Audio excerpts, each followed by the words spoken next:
सभी को मेरा प्यार भरा नमस्कार। मैं प्रशांत सोलंकी स्वागत करता हूं आप सबका आपके अपने परिवार में। तो मेरे भाई, आज की इस खास वीडियो में हम लोग जानेंगे दिल्ली पुलिस के बारे में। दिल्ली पुलिस की नौकरी कैसी है, किस तरीके से सिलेक्शन हो सकता है, किस किस पोस्ट पे कब सिलेक्शन हो सकता है, ये सारी चीज़ें जानेंगे। नोटिफिकेशन दिल्ली पुलिस का कब आने वाला है और उसमें किस तरीके से आपको तैयारी करनी है, ये सब चीज़ें भी हम लोग बड़े अच्छे से आपको समझाने और बताने वाले हैं। तो वीडियो को पूरा देखिएगा और ये जितनी भी बातें मैं दिल्ली पुलिस के बारे में आपको बताऊंगा कि नौकरी किस तरीके की है, ये बातें ऐसी होंगी जो शायद आपको कोई और ना बता पाए, क्योंकि मुझे खुद को 2.5 साल दिल्ली पुलिस में काम करने का एक्सपीरियंस है। इसके अलावा मेरी फैमिली से भी कई सारे लोग मतलब पुलिस में काम कर रहे हैं, दिल्ली पुलिस में मेरे भैया हैं। तो मैं जो भी चीज़ें बताऊंगा वो आपको एकदम ऑथेंटिक और बढ़िया होंगी। तो दिल्ली पुलिस की नौकरी आप लोगों के लिए कैसी रहेगी, ये वीडियो देखने के बाद में आपको बहुत अच्छे से ये बात क्लियर हो जाएगी। अगर आप इस चैनल पर नए हैं तो सबसे पहले चैनल को सब्सक्राइब करें, वीडियो को लाइक कर दें और हर जगह पर शेयर भी जरूर करें। तो अगर हम बात करते हैं मेजरली दिल्ली पुलिस में सिलेक्शन कैसे होता है, अगर आपको सीधे बनना है अफसर, तो जी आपको यूपीएससी का एग्जाम क्रैक करके या तो आईपीएस बनना पड़ेगा या दानिप्स बनना पड़ेगा। उसके थ्रू आप दिल्ली पुलिस में जा सकते हैं, उसकी हम बात यहाँ पे नहीं करने वाले हैं। अगर हम थोड़े से लोअर ग्रेड पे पाते हैं तो देखो, जैसे दिल्ली पुलिस का ना सबसे छोटा जो अफसर होता है एक तरीके से कहें तो वो होता है कांस्टेबल। कांस्टेबल के बाद में जो सेकंड रैंक होती है वो होती है हेड कांस्टेबल, जिसको हवलदार भी कहते हैं। दिल्ली पुलिस में जनरली हवलदार की रैंक नहीं चलती, हेड कांस्टेबल चलता है। ठीक है।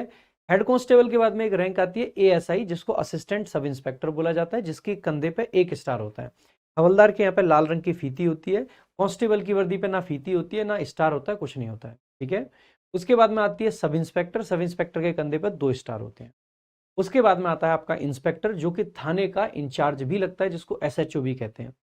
इंस्पेक्टर के पद पे दिल्ली पुलिस में कोई भर्ती नहीं होती है। इंस्पेक्टर के ऊपर जो पद होता है वो होता है एसीपी का, जो आपका असिस्टेंट कमिश्नर ऑफ पुलिस कहलाता है।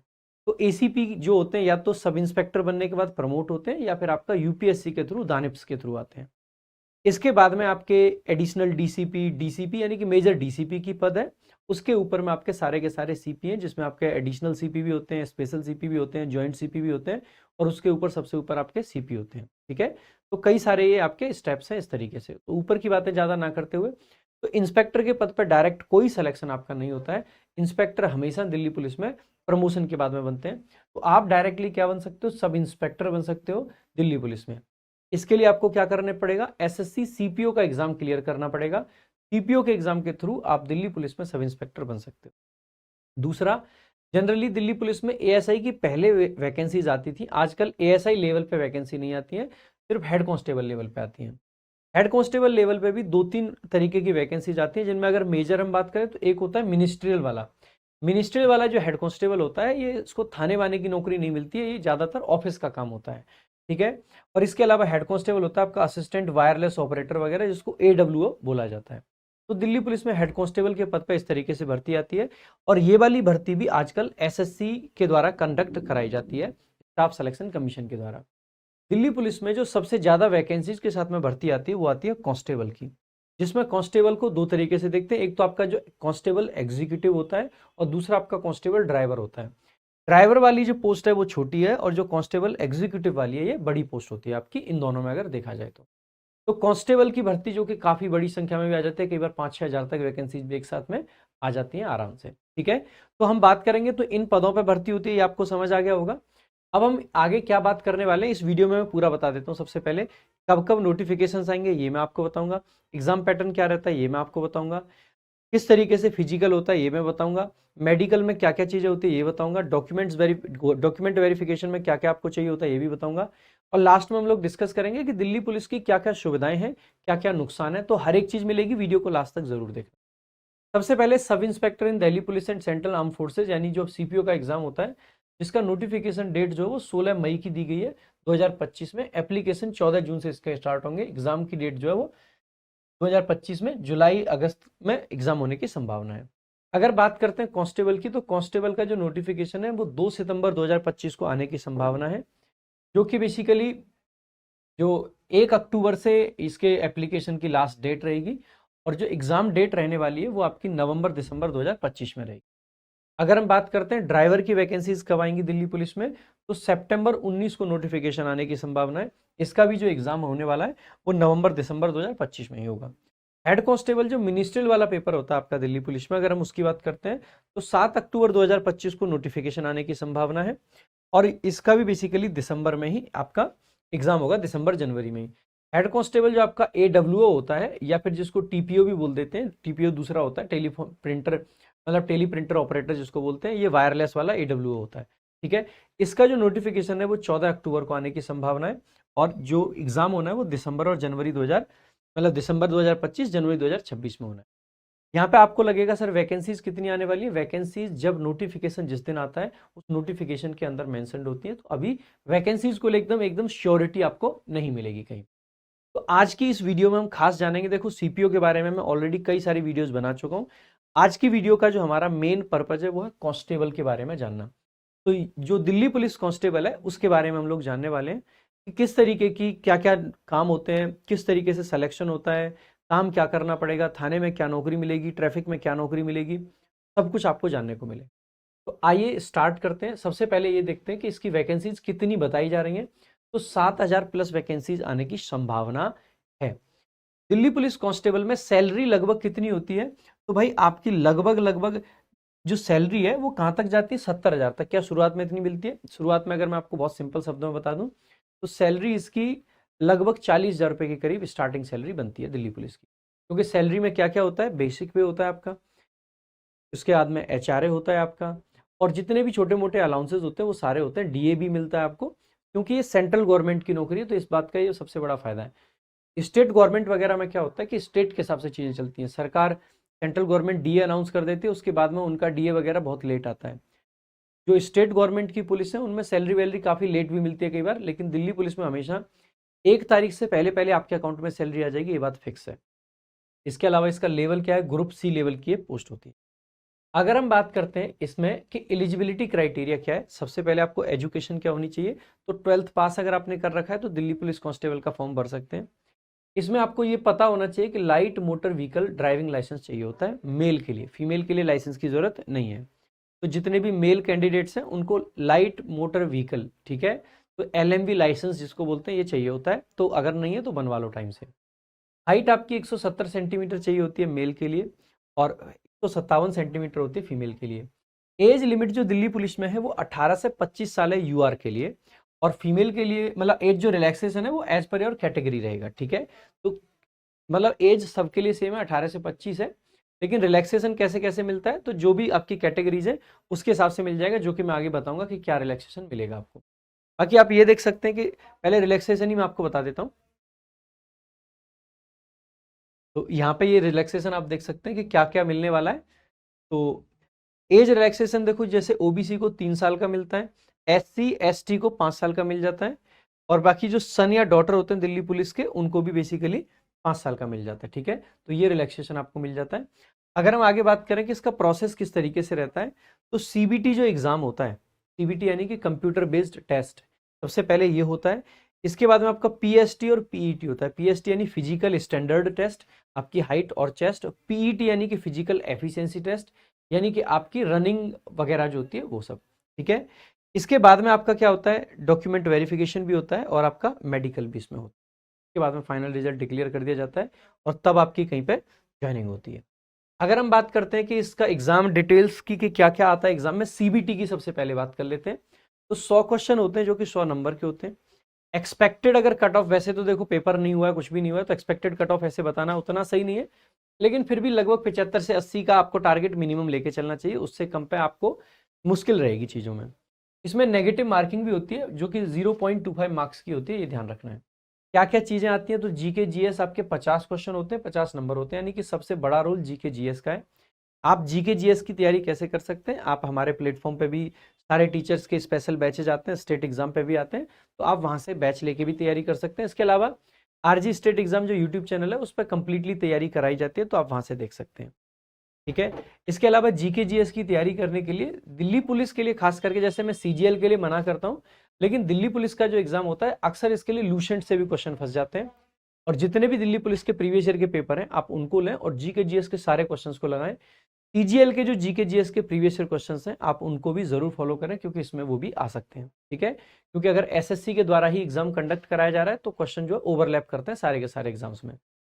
आप और क्या कर सकते हो जीके जीएस की तैयारी करने के लिए, जिस भी टीचर से आपको अच्छा लगता है आप उन्हीं की क्या कीजिए कि एक वन शॉट वीडियो ले लीजिए। जैसे आपको हिस्ट्री पढ़ना है, हिस्ट्री की वन शॉट वीडियो ली, पूरा अच्छे से पढ़ा, प्रीवियस ईयर पेपर लीजिए, अच्छे से उनको लगाइए।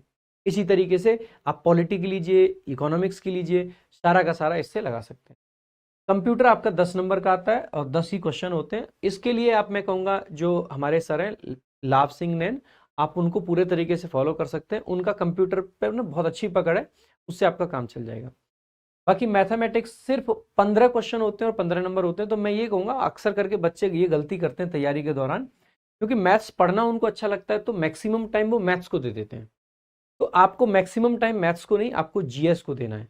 क्यों जीएस को देना है? क्योंकि आप खुद से देखिए 50 क्वेश्चन है, यहाँ पे सिर्फ 15 क्वेश्चन है। अच्छा पढ़ने में ये लगेगा, बोरिंग ये लगेगा, लेकिन बात अच्छे की नहीं है। अच्छा बुरा तो क्या है, अच्छा लगने से तो भाई पता नहीं क्या क्या काम हो सकते हैं, तो फिर दुनिया अच्छा लगती है ना, सारी चीजें अच्छी लगती। तो अच्छा नहीं लगेगा। अच्छे तो हमें खाने में मोमोज लगते हैं, लेकिन फायदा तो नहीं करते हैं। अच्छी चीजें जरूरी नहीं है कि आपके लिए हेल्पफुल हों। हमें वो ध्यान रखना है कि क्या चीज हमारे लिए जरूरी है और क्या चीज हमारे लिए कम जरूरी है। मैं ये नहीं कह रहा हूं कि मैथ्स आपको पढ़ना नहीं है, लेकिन मैथ्स सिर्फ 15 क्वेश्चन है तो उस हिसाब से पढ़ना है, और यहाँ 50 क्वेश्चन है इस हिसाब से पढ़ना है। आप मैथ्स के 15 क्वेश्चन भी कर पाए तो उससे क्या हासिल होगा, और यहाँ पे अगर आपने छोड़ दिया, टारगेट करो कि यहाँ कैसे भी करके आपको 40 प्लस मिनिमम जाना ही जाना है। इसके अलावा कंप्यूटर आपके पूरे के पूरे मार्क्स आने चाहिए, ये आपको कोशिश करनी चाहिए, क्योंकि बहुत बड़ा सिलेबस कंप्यूटर का नहीं है। मैथ्स के लिए आप लोग क्या कर सकते हैं, तो देखो एक तो आदित्य सर ने बुक्स निकाल रखी है इन सारे ही सब्जेक्ट के लिए, तो कंप्यूटर है, जीके जीएस है या कुछ भी है, आप उन बुक्स को फॉलो कर सकते हैं। आदित्य सर की बुक्स का लिंक भी मैं इस वीडियो के डिस्क्रिप्शन में आपको डलवा दूंगा, क्योंकि वो बुक्स बहुत अच्छे से तैयार करी गई हैं, तो आप उनसे कर सकते हैं। बाकी भाई मैथ्स का बैच भी आदित्य सर भी ला रखे हो, स्टेट एग्जाम पे भी है, जिनसे आपको पढ़ना बेहतर लगता है आप उनसे जाके पढ़ सकते हो, कोई दिक्कत नहीं। ठीक है। रीजनिंग की अगर हम बात करते हैं तो 25 क्वेश्चन है और 25 ही मार्क्स हैं। ये रीजनिंग भी आपके लिए जरूरी है। ये जो दो चीजें हैं इनमें 40 के 40 आपके नंबर फिक्स होने चाहिए। और कंप्यूटर में भी नाना करते करते भाई आपका टारगेट यही होना चाहिए कि 10 में से एटलीस्ट 8 क्वेश्चन कर पाए। यानी कि अगर 45 प्लस आप यहाँ ले आते हैं और अगर आप 35 प्लस यहाँ ले आते हैं तो भी आपके एटलीस्ट 80 प्लस मार्क्स हो जाते हैं। तो ये आपको ध्यान रखना है। ठीक है। तो ये वाला टारगेट आपको पूरा पूरा रखना है और इसमें थोड़ा थोड़ा आपको लेके चलनी है चीजें। अगर हम बात करते हैं कि टोटल 100 क्वेश्चन हो गए, 100 नंबर, तो कैसे पढ़ना है मैंने आपको ये बता दिया है। आगे अगला जो प्रोसेस होता है वो होता है फिजिकल का। फिजिकल क्या होता है मेरे भाई, देखो किस चीज के लिए कितने चांस मिलते हैं ये देख लेना।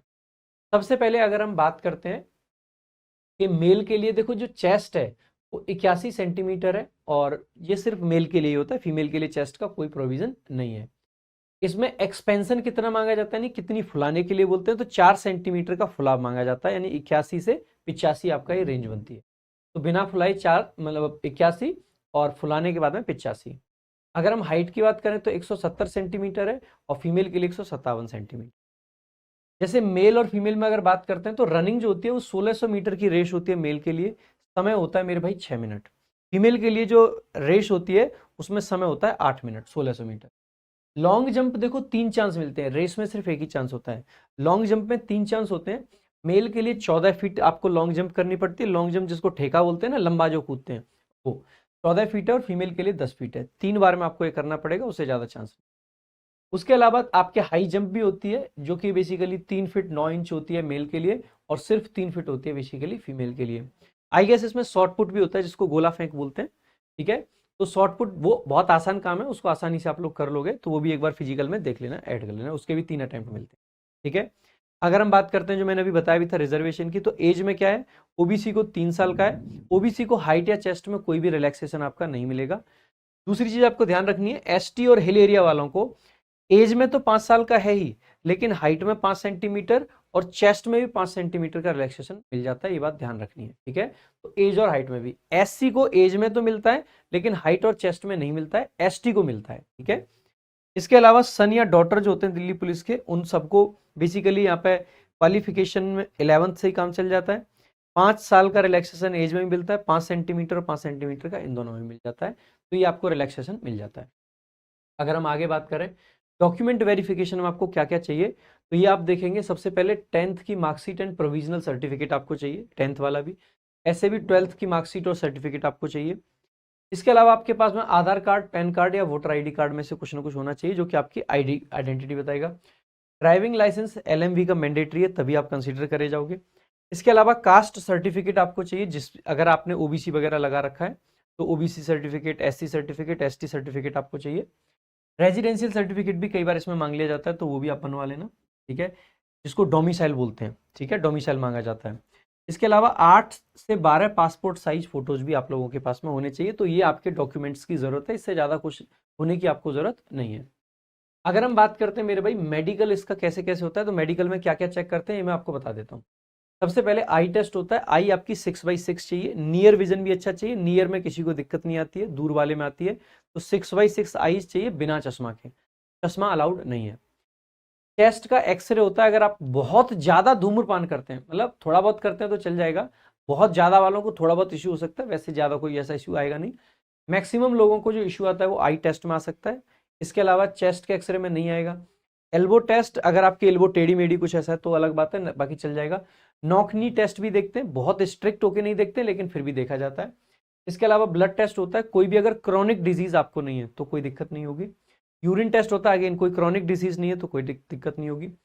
टीथ में भी क्या होता है कि आपके दांत सही सलामत होने चाहिए, ठीक है, अगर कहीं दिक्कत विक्कत है थोड़ा बहुत आप करा सकते हैं, रिपेयरिंग भी चल जाती है, कोई दिक्कत की बात नहीं है। जनरली दांत पे भी किसी को नहीं निकाला जाता है, ठीक है। हाइड्रोसिल टेस्ट होना चाहिए, करते हैं हाइड्रोसिल टेस्ट, लेकिन उसको लेके आप बहुत ज्यादा डाउटफुल मत रहना। कुछ लोगों को लगता है कि उनके एक टेस्टिकल बड़ा है, दूसरा टेस्टिकल छोटा है, उससे कोई फर्क पड़ेगा, तो कोई ऐसा फर्क नहीं पड़ रहा है। हाइड्रोसिल एक अबनॉर्मल कंडीशन होती है, और बाकी नॉर्मली साइज में डिफरेंस होना वो एक नॉर्मल कंडीशन है, वो किसी के साथ भी हो सकता है, तो उसमें कोई भी दिक्कत की बात आपको नहीं लेनी है। हाइड्रोसिल में जो साइज होता है बहुत ज्यादा अबनॉर्मल हो जाता है, या तो बहुत ज्यादा बढ़ जाता है एकदम, या फिर जीरो हो जाता है, तो वहां पे थोड़ा बहुत इश्यू होता है। अदरवाइज टेस्ट होता जरूर है, लेकिन क्या इसमें किसी को इश्यू आने वाला है? The answer is no, generally नहीं आता है, ठीक है। पाइल्स का टेस्ट भी होता है, तो पाइल्स में भी उतना इश्यू नहीं आता है। अगर थोड़ा भी आपको लगता है कि पाइल्स में आपको दिक्कत हो सकती है, तो मैं ये सजेस्ट करूंगा कि अभी से जितने भी नमक मिर्च मसाले के आइटम्स हैं वो खाना बंद कर दें, और जो भी इलाज आप करा सकते हैं थोड़ा बहुत करा लें। बहुत मेजर इशू नहीं है, लेकिन यस स्टिल एक इशू पाइल्स का, कई बार रीमेडिकल इसके लिए दे देते हैं, तो इस चीज़ का भी ध्यान रखेंगे। मैं तो यही रिकमेंड करूंगा कि फास्ट फूड बंद कर दें, स्ट्रीट फूड बंद कर दें, और जो भी आपके मिर्च मसाले की चीज़ें वो थोड़ा सा कम कर दें, काम चल जाएगा। ठंडी चीज़ें थोड़ा सा ज़्यादा खाएं, उससे काम चल जाएगा, ठीक है। ईएनटी टेस्ट, ईएनटी यानी कि ईयर हो गया, नोज हो गया और थ्रोट हो गया, इनमें भी सामान्यतः इशू नहीं आएगा, अनलेस एंड अनटिल का किसी को कान से सुनाई नहीं दे रहा है तो वो बात ही अलग है, ठीक है। इसके अलावा पूरे बॉडी का टेस्ट होता है, कोई फिंगर वगैरह कटी हुई तो नहीं है, कोई चीज़ ऐसे तो नहीं है। टैटू का भी इसमें इशू रहता है, तो उसका भी ध्यान रखेंगे कि टैटू नहीं होना चाहिए। टैटू ऐसी जगह पे नहीं होना चाहिए जो कि विजिबल हो। अब ऐसा नहीं है कि पूरे पेट पे गुदवा के आ जाओ, उसका करना ही क्या है, जैसे ये सैल्यूटिंग आर्म है हमारा, ठीक है, जनरली, और जैसे मेरे यहाँ पे जय हनुमान लिखा हुआ था, तो वो दिखता था जब हम सैल्यूट करेंगे, ठीक है, इस तरीके से जब हम सैल्यूट करते हैं तो वो जेन्युइन विजिबल है, तो कोई भी विजिबल टैटू नहीं होना चाहिए। जनरली ये जो ओम वगैरह यहाँ पे लोग लिखवा लेते हैं, सामान्यतः अगर है तो मैं कहूँगा हटा लो, ज़्यादा सही रहता है।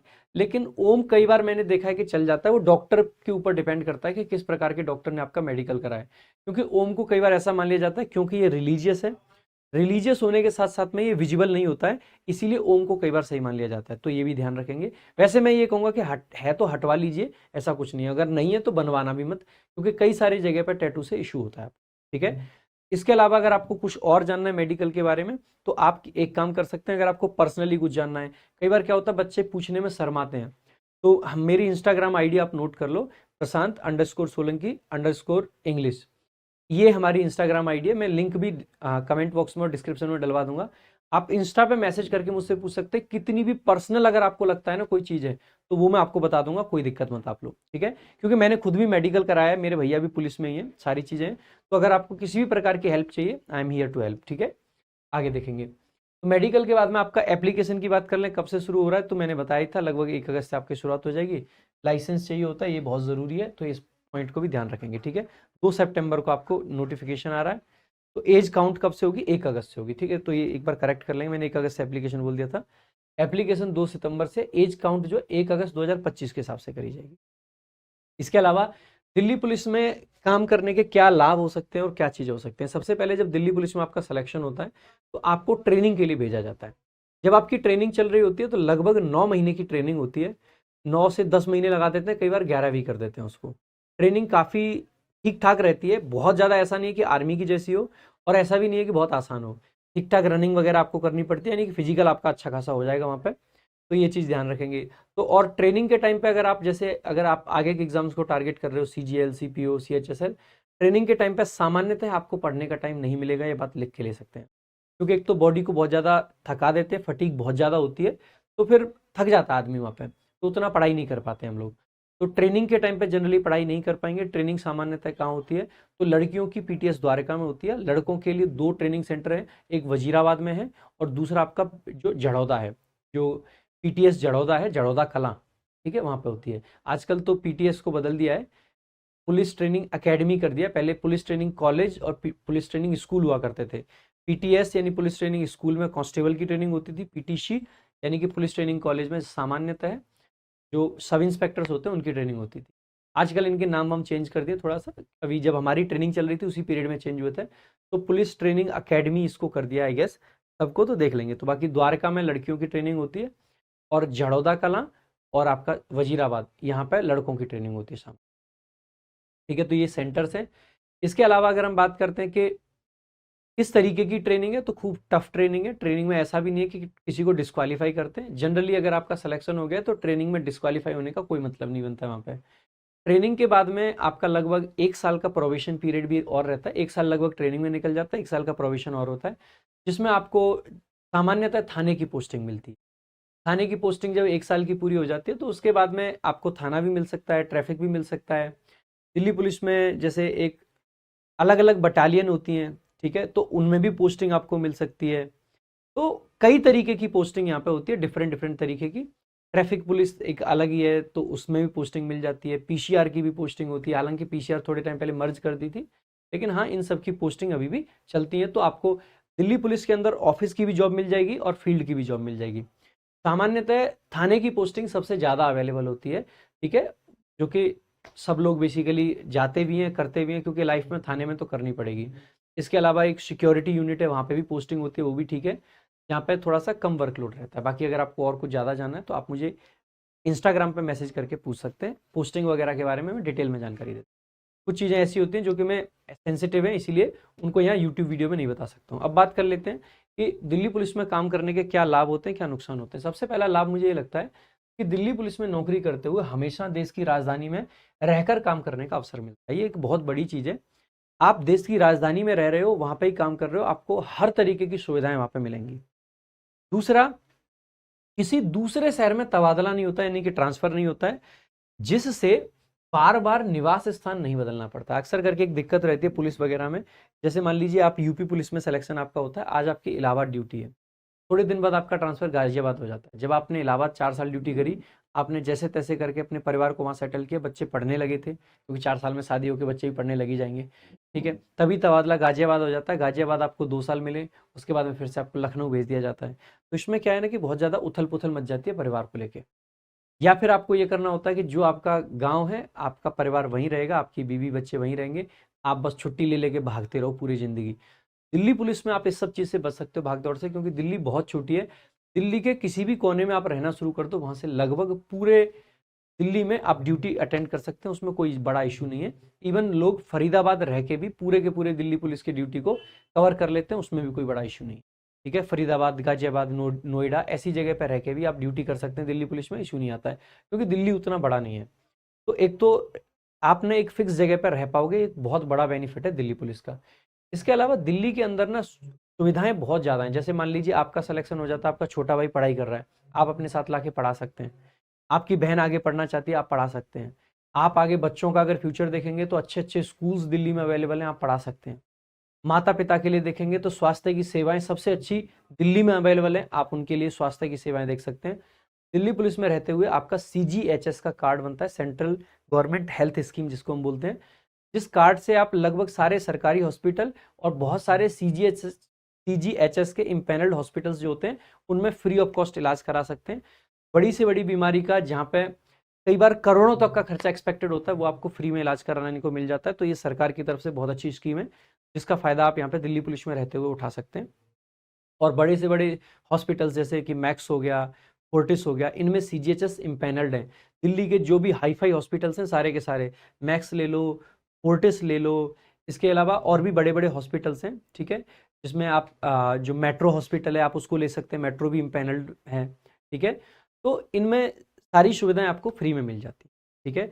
होली फैमिली अच्छा हॉस्पिटल है, उसमें भी सीजे जैसे इम्पैनल्ड है वो भी, तो आपके परिवार को अच्छी खासी मेडिकल की फैसिलिटीज़ मिल जाती हैं।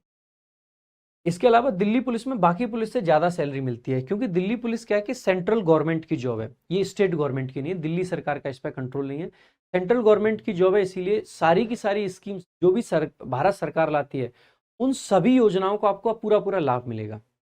जब भी डीए आता है तो पहले सेंट्रल गवर्नमेंट में आता है, स्टेट गवर्नमेंट्स बाद में इंप्लीमेंट करते हैं, तो डीए का फायदा सबसे पहले आपको मिल जाता है। डीए यानी कि डियरनेस अलाउंस।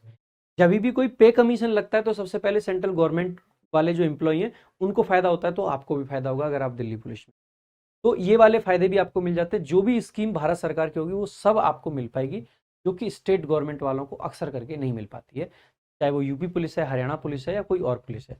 सबसे बेहतर जो नौकरी मानी जाती है वो चंडीगढ़ पुलिस और दिल्ली पुलिस की मानी जाती है पुलिस में, ठीक है। तो दिल्ली पुलिस के कर्मचारी केंद्रीय कर्मचारी होते हैं और भारत सरकार के सभी योजनाओं का पूरा लाभ इनको मिलता है। इसके अलावा मेरे भाई आप कह सकते हैं दिल्ली पुलिस में रहते हुए आपको बेहतर सुविधाएं मिलती हैं, जो कि मैंने आपको बताई। आगे चलकर आप अपने बच्चों को उच्च गुणवत्ता की शिक्षा दिला सकते हैं, यानी कि बच्चों के लिए एजुकेशन बहुत बड़ा पार्ट है, बहुत अच्छी चीज़ है, बढ़िया आप दिल्ली में सेट हो जाओगे।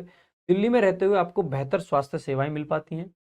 दिल्ली में कैरियर ग्रोथ के चांसेस भी बहुत ज़्यादा होते हैं। आपके परिवार में किसी और को आगे कैरियर बढ़ाना है या इवन आपको भी अपना कैरियर और आगे ले जाना है, अपनी बीवी से कोई जॉब करवानी है, कुछ ऐसा है, तो कैरियर ग्रोथ के ऑप्शंस जो दिल्ली में वो वाकई भारत में कहीं नहीं मिलेंगे, ये बात आप जानते हैं। बाकी मेरे भाई दिल्ली पुलिस की ये जानकारी मेरी तरफ से सफिशिएंट है। अगर आपको लगता है कि दिल्ली पुलिस में आप सब इंस्पेक्टर यानी सीपीओ की तैयारी करना चाहते हैं तो आप हमारा वीओडी कोर्स जरूर चेकआउट करें। इंग्लिश वीओडी कोर्स सिर्फ 699 रुपये की फी में लाइफ टाइम वैलिडिटी के साथ में आपको गारंटी देता है कि आपकी इंग्लिश बाधा नहीं बनेगी किसी भी नौकरी की तैयारी में।